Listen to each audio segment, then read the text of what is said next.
Good afternoon students. देखो हम last time 10.3 exercise कर रहे थे क्योंकि 10.2 तो हमारे सिलेबस से कट थी ना, तो हम 10.3 एक्सरसाइज कर रहे थे। अब हम उसी को कंटिन्यू करते हैं। देखो लास्ट टाइम ना हमने इस 10.3 एक्सरसाइज के 12 तक सम कर लिए थे, है ना। तो आज हम 13 सम करते हैं। 13 सम में देखो हमारे पास है क्या। If the line throw point -4y and 1 3 is parallel to the line throw -2 5 and 0 7, find the value of y। कि अगर कोई एक लाइन है जो पॉइंट कौन से पास हो रही है, -4y एंड 1 3, ठीक है। ये कोई मान लो लाइन हो जाएगी कोई ए बी टाइप की। कोई दूसरी लाइन है जो कि पास आउट हो रही है कोई पॉइंट -2 5 और 0 7 से। मान लो ये कोई लाइन है कोई सी डी टाइप से, और हमें दे क्या रखा है कि ये दोनों लाइनें क्या है ना, एक दूसरे के पैरेलल है। अगर देखो ये दोनों लाइनें एक दूसरे के पैरेलल हैं तो इन दोनों लाइनों की स्लोप सेम होगी। तो अगर मैं किसी ए बी लाइन की स्लोप निकाल लूं, मान लो वो कुछ होगी m1, तो वो स्लोप निकालने का 2 पॉइंट फॉर्म में हमारे पास तरीका क्या होता है, y2 - y1 by x2 - x1। y2 क्या है मेरे पास 3, माइनस में y1 जो कि क्या है y, डिवाइडेड बाय में क्या आएगा x2 जो कि है 1, माइनस में क्या आएगा x1 जो कि है माइनस का 4। तो माइनस माइनस यहाँ क्या हो गया, प्लस का 4। यहाँ से अगर मैं m2 निकाल लूँ वो मेरे पास क्या बनेगा, y2 - y1 यानी कि 7 - 5, डिवाइडेड बाय में क्या आएगा 0 माइनस में माइनस का 2। तो हमारे पास m1 देखो क्या बन गया, 3 - y divided by 1 + 4 means 5। m2 मेरे पास क्या बन गया, -2 डिवाइडेड बाय में माइनस माइनस प्लस का 2। 2 से 2 कैंसिल, तो ये आ गया मेरे पास -1। अगर दोनों लाइनें एक दूसरे के पैरेलल हैं तो इनकी स्लोप सेम थी, तो ये इक्वल रख दी मैंने। आफ्टर क्रॉस मल्टीप्लीकेशन मेरे पास बना क्या, दैट 3 - y जो है वो -5 के इक्वल है। y उधर जाके क्या हो जाएगा, प्लस का, 5 इधर जाके प्लस का, तो 5 + 3 किसके इक्वल आ गया, y के। तो y की वैल्यू क्या आ गई, 8। ठीक है, यही मुझे निकालना था। क्लियर। उसके बाद देखो 15 sum, without using Pythagoras theorem show that the point 0 4 1 2 and 3 3। Points कौन से हैं, 0 4 1 2 एंड 3 3। कि ये जो तीनों पॉइंट्स है ना वो क्या हैं, are the vertices of a right angle triangle. अगर देखो मुझे इन तीनों पॉइंट्स को वर्टिसेस प्रूव करना है, किसके, राइट एंगल ट्रायंगल के। राइट एंगल ट्रायंगल में हमारे पास होता क्या है कि हाइपोटेनस का square is equals to base का स्क्वायर प्लस परपेंडिकुलर का स्क्वायर। लेकिन उसने मुझे बोल दिया है कि मुझे इस थ्योरम का यूज ही नहीं करना, विदाउट यूजिंग पाइथागोरस थ्योरम बोल रहा है, तो मतलब मैं इस थ्योरम का तो यूज कर नहीं सकती। तो एक और चीज है जो राइट एंगल ट्रायंगल में होती है, वो क्या है कि एंगल 90 डिग्री का हो। एंगल 90 डिग्री का मतलब होने का क्या है कि दो लाइनों की स्लोप की प्रोडक्ट अगर मेरे पास किसके इक्वल आ जाए, -1 के। तो अगर मान लो कि ये कोई पॉइंट ए है, ये कोई पॉइंट बी है और ये कोई पॉइंट सी है, तो पहले मैं ए बी लाइन की स्लोप निकाल लेती हूँ। अगर मैं ए बी लाइन की स्लोप निकालूँ वो क्या बनेगा, 2 - 4 डिवाइडेड बाय 1 - 0, तो वो क्या आ गया, -2 divided by 1। A B line की स्लोप आ गई मेरे पास -2। अब मैं बी सी लाइन की स्लोप निकाल लेती हूँ, वो क्या बनेगा, 3 - 2 डिवाइडेड बाय में 3 - 1, तो वो क्या बन गया, 1 डिवाइडेड बाय 2। अब अगर मैं ए बी की बी सी के साथ मल्टीप्लाई करवाने पर अगर मेरा -1 रिजल्ट आ गया, तो ये दोनों लाइनें ए बी और बी सी क्या हो जाएंगी, एक दूसरे के परपेंडिकुलर आ जाएगी, तो वो क्या बन जाएगी हमारे पास, राइट एंगल ट्रायंगल। तो ए बी लाइन की स्लोप क्या है, -2। अगर मैं इसकी मल्टीप्लाई करवाऊँ 1/2 के साथ, तो 2 से 2 कैंसिल, तो क्या बन गया, -1। तो देख लो स्लोप की प्रोडक्ट आ गई ना -1 के इक्वल। इट मीन्स कि ये क्या है कि ए बी जो था वो परपेंडिकुलर था बी सी के, तो ये हमारे पास क्या हो गई, राइट एंगल ट्रायंगल। ठीक है। फिर उसके बाद 16 सम देखो, एक quadrilateral has the vertices at the points -4 2 2 6 8 5 9 और -7। ठीक है। तो सबसे पहले तो मैं एक क्वाड्रिलेटरल ड्रॉ कर दूँ, कोई भी एक क्वाड्रिलेटरल ड्रॉ कर दी ए, जिसके हमारे पास कोऑर्डिनेट्स हो गए -4 2, कोई पॉइंट हमने ले लिया बी जिसके कुछ कोऑर्डिनेट्स हो गए 2 और 6, कोई पॉइंट हमने ले लिया सी जिसके कोऑर्डिनेट्स हो गए कोई 8 और 5, कोई पॉइंट ले लिया हमने डी जिसके कुछ कोऑर्डिनेट्स हो गए 9 और -7। ठीक है। अब मुझे देखो आगे क्या बोला है, show that the mid points of the sides of the quadrilateral are the vertices of a parallelogram. अगर मैं इसके मिड पॉइंट्स लूँ तो वो मैंने मिड पॉइंट ले लिया ई, इसका मिड पॉइंट ले लिया मैंने एफ, इसका मिड पॉइंट मैंने ले लिया जी, इसका मिड पॉइंट मैंने ले लिया एच। अब मुझे ये शो करना है कि ये जो ई एफ जी एच है ना, वो अपने आप में क्या है, एक पैरेललोग्राम है। कोई भी अगर मुझे किसी को भी पैरेललोग्राम प्रूफ करना हो तो होना क्या चाहिए, एक तो उनकी जो स्लोप है वो इक्वल आनी चाहिए। पैरेलल लाइंस हैं, पैरेलल लाइन की स्लोप तो मुझे इक्वल लानी पड़ेगी, यानी कि सबसे पहले मुझे निकालनी क्या होगी, slope of E F equals to आनी चाहिए किसके, स्लोप ऑफ जी एफ के। अगर इन दोनों लाइन की स्लोप इक्वल आ गई तो ये दोनों लाइनें मैं यहाँ से क्या बोल दूंगी कि ई एफ पैरेलल आनी चाहिए जी एफ के। फिर इन दोनों लाइनों की लेंथ भी सेम होनी चाहिए। इन दोनों लाइनों की लेंथ सेम होगी तब भी ये हमारे पास क्या हो जाएगी, पैरेललोग्राम। पैरेललोग्राम में यही होता है ना कि तो अपोजिट लाइनें जो हैं वो एक दूसरे के सेम लेंथ की होती हैं और एक दूसरे के क्या होती हैं, पैरेलल। पैरेलल तो मैं स्लोप से बता दूंगी और लेंथ मैं किससे बताऊंगी, यूजिंग डिस्टेंस फॉर्मूला। अब डिस्टेंस फॉर्मूला मुझे अगर यूज करना है तो मुझे ई एफ जी एच इनके कोऑर्डिनेट्स की वैल्यू पता होनी चाहिए। देखो अगर ई मिड पॉइंट है ए और बी का तो यूजिंग मिड पॉइंट फॉर्मूला हमारे पास ई के कोऑर्डिनेट्स बनेंगे क्या, माइनस का 4 प्लस का 2 डिवाइडेड बाय में क्या आएगा 2, तो क्या बन गया माइनस का 2/2 जिसकी वैल्यू क्या आ गई माइनस का 1। तो ई के कोऑर्डिनेट्स क्या हो गए -1, फिर 2 + 6 क्या हो गया 8, 8 डिवाइडेड बाय 2 क्या आ गया 4। फिर एफ के कोऑर्डिनेट्स निकाल लो उसी तरीके से, 8 और 2 क्या होगा 10, 10 डिवाइड बाय 2 मीन्स 5, 6 और 5 क्या होता है 11, 11/2। फिर जी के निकालो, जी के क्या आएंगे 9 और 8 17, तो क्या बन गया 17/2। फिर माइनस का 7 प्लस का 5 यानी कि माइनस का 2 डिवाइडेड बाय 2 क्या आ गया माइनस का 1। फिर अगर मैं एच के निकालना चाहूँ तो वो एच के भी निकल सकते हैं, 9 और -4 क्या बन गया 5, क्या बनेगा इसके 5/2।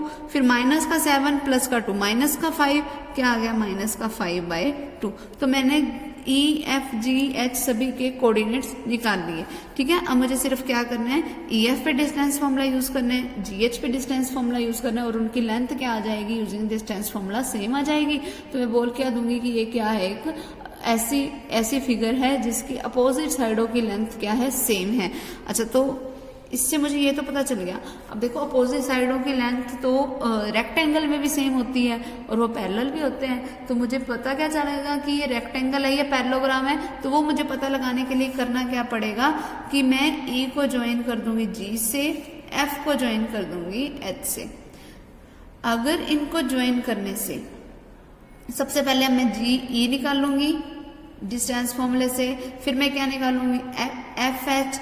अगर इन दोनों की लेंथ अनइक्वल आ गई तो तब ये क्या बन जाएंगे पैरेललोग्राम, क्योंकि डायगोनल्स जो होते हैं वो इक्वल किसके केस में होते हैं हमारे पास, रेक्टेंगल के केस में। अगर इनके डायगोनल्स की लेंथ अनइक्वल आ गई तो इट मीन्स कि ये क्या बन जाएंगी पैरेललोग्राम। तो मतलब इस सम को करने के लिए सबसे पहले तो मुझे स्लोप निकालनी होगी ई एफ जी एफ की, तो वहां से मैं इनको पैरेलल बोलूंगी।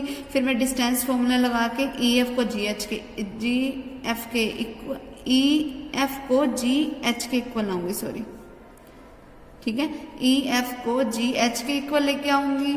ठीक है, तो वहां से मेरे को क्या पता चल जाएगा कि इसकी अपोजिट साइडें क्या हैं, सेम लेंथ की भी हैं और पैरेलल भी हैं। और सिमिलरली से मैं क्या बोल दूंगी कि जी एफ जो है वो इक्वल्स टू किसके है, एच ई के। ठीक है, सिमिलरली से बोल देंगे हम। और फिर अब ये सारा कुछ यहाँ तक का जो काम होगा वो सारा किसका बन जाएगा, रेक्टेंगल में भी यही सेम चीज होती है। तो उसको पैरेललोग्राम बनाने के लिए मैं क्या करके बताऊंगी कि उनके डायगोनल्स की लेंथ क्या है, अनइक्वल है। मतलब मैं जी ई की लेंथ निकालूंगी, एफ एच की लेंथ निकालूंगी, वो दोनों अनइक्वल आएंगे।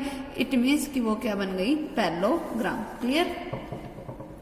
फिर अब देखो नेक्स्ट हमारे पास है क्या, नेक्स्ट सम क्या है, if A line is inclined to the equally inclined to the axis, prove that its slope is ±1। कि अगर ये हमारे पास कोई x एक्सिस है, ये हमारे पास कोई y एक्सिस है, अगर कोई एक लाइन इक्वली इंक्लाइंड है टू द एक्सिस, मतलब कि मैंने कोई एक लाइन ले ली पहले तो जो कि x एक्सिस के साथ कुछ एंगल बना रही है। ठीक है, इक्वली इंक्लाइंड बोलना है तो मतलब दोनों जगह पे वो सेम एंगल ही बनाएगी। ठीक है, अब मान लो वो एंगल बना रही है वो 45 डिग्री का, तो इस लाइन की स्लोप क्या हो जाएगी, टेंजेंट ऑफ 45 डिग्री, जो कि क्या होगी 1। इसको ना ऐसे बना लो तुम, इस फिगर को ना ऐसे बनाओ, एक्स एक्सिस ये हमारी हो गई कोई वाई एक्सिस, एक लाइन मैंने ड्रॉ की जो दोनों कोऑर्डिनेट एक्सिस के साथ इक्वली इंक्लाइंड है, मतलब यहाँ जो एंगल बनेगा सेम वही एंगल यहाँ पे बनेगा। अब देखो तुम्हें पता है कि कोऑर्डिनेट एक्सिस के बीच में एंगल बनता है 90 डिग्री का, तो अगर यहाँ पे इसका मतलब यहाँ पे भी 45 का बनेगा और यहाँ पर भी 45 का बनेगा। अगर मैं इस लाइन की एक्स एक्सिस के अकॉर्डिंग स्लोप निकाल लूँ तो वो मेरे पास क्या बन जाएगी, टेंजेंट ऑफ 45 डिग्री, जो कि क्या आ गया 1। आगे बात समझ। फिर अब मुझे ये तो नहीं पता कि ये जो लाइन है वो मुझे फर्स्ट क्वाड्रेंट में ही बनानी है। ऐसा भी तो हो सकता था कि ये लाइन मेरे पास कहाँ पे बनती, सेकंड क्वाड्रेंट में बनती। अगर ये लाइन सेकंड क्वाड्रेंट में बनती तो ये हमारे पास ये वाला टोटल एंगल क्या हो जाता, 135 डिग्री का।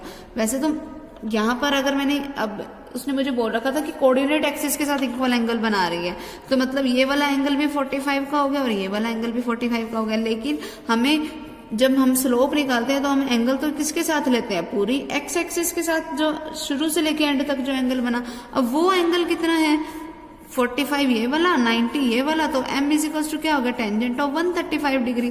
तो m इज इक्वल टू किसके होगा, tangent of 90 plus 45। 90 plus 45 means tangent of 90 की वजह से टेंजेंट किस में चेंज हो जाएगा, कोट में, तो क्या बन गया कोट ऑफ 45 डिग्री। लेकिन अब देखो टेंजेंट ऑफ 90 प्लस 45 यानी कि वैल्यू कहाँ गई, सेकंड क्वाड्रेंट में। सेकंड क्वाड्रेंट में टेंजेंट क्या होता है, नेगेटिव, तो m क्या हो गया, माइनस ऑफ कोट 45 डिग्री, जिसकी वैल्यू क्या होगी, माइनस का 1। तो अगर हमारे पास कोई भी लाइन है जो कोऑर्डिनेट एक्सिस के साथ सेम एंगल बना रही है तो उसकी या तो उसकी स्लोप प्लस का 1 होगी या उसकी स्लोप क्या होगी, माइनस का 1। और ये मुझे शो करके बताना था। क्लियर। फिर अब अगला सम देखो 18 सम हमारे पास है क्या, देखो A B C are the vertices of a triangle, कि ए बी सी जो है ना वो किसी एक ट्रायंगल के वर्टिसेस हैं। Show that median from A is perpendicular to B C. तो सबसे पहले देखो, अगर ये मेरे पास कोई ए बी सी ट्रायंगल है, ए जिसके कोऑर्डिनेट्स हैं 5 और -3, बी है जिसके कुछ कोऑर्डिनेट्स हैं 8 और 2, सी है हमारे पास जिसके कुछ कोऑर्डिनेट हैं 0 और 0। अब मुझे शो क्या करके बताना, मीडियन फ्रॉम ए से जो हम मीडियन लेके चलते हैं, मीडियन यानी कि इस डी पॉइंट तक मैं ले आई। अब मीडियन है तो इट मीन्स की सीधी सी बात है कि इसका मिड पॉइंट है, तो मैं डी का मिड पॉइंट निकाल सकती हूँ। 8 + 0 यानी कि 8 divide by 2 means 4, 2 + 0 means 2, 2 divide by 2 means 1। तो डी हमारे पास क्या बन गया, 4 और 1। अब मुझे प्रूफ क्या करके बताना है, show that the median from A is perpendicular to B C. अब मुझे ये प्रूफ करना है कि ए डी जो है वो बी सी के क्या हो, परपेंडिकुलर हो। अगर मुझे ये प्रूफ करना है तो मैं ए डी लाइन की स्लोप निकाल लेती हूँ, बी सी लाइन की स्लोप निकाल लेती हूँ। जब मैं ए डी लाइन की स्लोप निकाल लूँ, मान लो मैंने उसको नाम दे दिया m1। अब किसी ए डी लाइन की स्लोप निकालनी है तो तरीका क्या होता है, y2 - y1 by x2 - x1। y2 क्या है 1 में से माइनस करूं y1 को तो माइनस में क्या आएगा, माइनस का 3, माइनस माइनस ये क्या हो गया, प्लस का 3, डिवाइडेड बाय में क्या आएगा, x2 - x1। x2 क्या है मेरे पास 4, माइनस में x1 जो कि क्या है 5, तो m1 क्या आ गया 4 डिवाइडेड बाय -1, तो ये क्या हो गया माइनस का 4। अब मैं m2 निकाल लेती हूँ यानी कि स्लोप ऑफ BC निकाल लेती हूँ। BC लाइन की जब मैं स्लोप निकाल लूंगी तो वो क्या आएगा, y2 - y1 यानी कि 0 - 2 डिवाइडेड बाय में क्या आएगा, x2 - x1 यानी कि 0 - 8। तो ये क्या बन गया, माइनस का 2 डिवाइडेड बाय माइनस का 8, माइनस से माइनस कैंसिल, ये कैंसिल आउट हो रहा है 4 पे, तो ये क्या बन गया 1/4। अब कोई भी दो लाइंस एक दूसरे के परपेंडिकुलर तब होती है ना जब उनकी स्लोप की प्रोडक्ट -1 के इक्वल हो। इनकी स्लोप की प्रोडक्ट करके देख लो, -4 की प्रोडक्ट की 1/4 के साथ 4 से 4 कैंसिल, तो क्या आ गया माइनस का 1। तो इसका मतलब AD क्या हो गई, परपेंडिकुलर हो गई BC के। ठीक है, ये मुझे प्रूफ करना था। अब अगला सम देखो, using the concept of slope prove that the point A 4, 3 है जो कि B है 6, 4, C हमारे पास क्या है 5, 6 और D जो हमारे पास पॉइंट है वो हो गया 3, 5 are the angular points of a square. मुझे ये शो करना है कि ये जो ABC है ना वो क्या है, किसी एक स्क्वायर के पॉइंट्स है। देखो अगर मुझे इसको स्क्वायर के पॉइंट शो करना है ABCD, अगर मुझे इसको स्क्वायर के पॉइंट शो करना है तो स्क्वायर की क्या होती है, एक तो सारी साइडें क्या होती हैं, सेम होती हैं पहली चीज। तो मैं पहले AB को लेके आऊंगी BC के इक्वल और इक्वल्स टू लेके आऊंगी CD के और इक्वल्स टू अपने आप हो जाएगा DA के। ठीक है, पहले तो मुझे क्या प्रूफ करना होगा कि A मुझे पता है 4, 3, B मुझे पता है 6, 4, C मुझे पता है 5 और 6, D मुझे पता है 3 और 5। तो सबसे पहले मैं तो इस पे डिस्टेंस फॉर्मूला लगाऊंगी कि AB मेरे पास किसके इक्वल आ गया, पहले मैं AB निकाल लूंगी, फिर मैं BC निकाल लूंगी यूजिंग डिस्टेंस फॉर्मूला, फिर मैं CD निकाल लूंगी और फिर मैं AD निकाल लूंगी। ये चारों इक्वल आ जाएंगी तो इट मीन्स कि वो स्क्वायर हो गया। फिर उसके बाद हमें स्क्वायर प्रूफ करना है। स्क्वायर प्रूफ करने के लिए और चीज हमें क्या चाहिए होती है कि एंगल किस चीज का हो, 90 डिग्री का हो। तो मैं ए बी लाइन की स्लोप निकालूंगी, स्लोप ऑफ निकालूंगी ए बी, फिर मैं निकालूंगी स्लोप ऑफ बी सी। ठीक है, slope of A B slope of B C के क्या होने चाहिए, परपेंडिकुलर होने चाहिए। मतलब इनकी स्लोप की प्रोडक्ट अगर -1 के इक्वल आ गई तो मतलब यहाँ पर एंगल कितने का बनेगा, 90 डिग्री का। फिर मैं स्लोप ऑफ निकालूंगी सी डी के। ठीक है, स्लोप ऑफ सी डी अगर स्लोप ऑफ ए बी के इक्वल आ गया ना तो हम क्या बोल देंगे, तब भी ये क्या है, स्क्वायर है। क्यों? क्योंकि स्क्वायर में क्या होता है, अपोजिट साइड है, पैरेलल भी होती है और इक्वल इन लेंथ भी होती है। तो पैरेलल हो जाएगी अगर उनकी स्लोप सेम आ गई तो हर एक चीज सेटिस्फाई होगी। अब देखो यही सेम चीजें तो रोम्बस के केस में भी चारों साइडें वगैरह सेम होती हैं। तो मुझे पता कैसे चलेगा कि ये स्क्वायर है, तो मैं इसके डायगोनल्स भी निकालूंगी, ए सी और बी डी। रोम्बस के केस में डायगोनल अनइक्वल होते हैं, तो अब मैं निकाल लूंगी क्या, AC पे डिस्टेंस फॉर्मूला लगाऊंगी, BD पे डिस्टेंस फॉर्मूला लगाऊंगी। अगर इसके डायगोनल्स की लेंथ सेम आ गई तो इट मीन्स कि ये डायगोनल्स हैं किसके, स्क्वायर के। ठीक है, तो इस तरीके से हमें ये चीजें प्रूफ करनी है। क्या, पहले तो मैं चारों साइडों को इक्वल प्रूफ करूंगी, फिर मैं दो जो हमारे पास कंसेक्यूटिव साइड्स हैं उनको एक दूसरे के परपेंडिकुलर लेके आऊंगी और अपोजिट साइडों की स्लोप को एक दूसरे के पैरेलल। फिर मैं जो हमारे जो डायगोनल्स हैं उसको आपस में क्या प्रूफ करूंगी, इक्वल लेंथ में। ठीक है, तो ये चीजें हमें प्रूफ करनी है। जैसे ये सारी चीजें प्रूफ हो जाएंगी तो इट मीन्स कि क्या बन जाएगा, एक स्क्वायर। ठीक है, तो ये एक्सरसाइज हमारे पास जो है वो कंप्लीट होगी, 10.3 एक्सरसाइज। नेक्स्ट टाइम हम 10.4 एक्सरसाइज करेंगे। आज के लिए इतना ही। और दिवाली आ रही है तो हैप्पी दिवाली स्टूडेंट्स।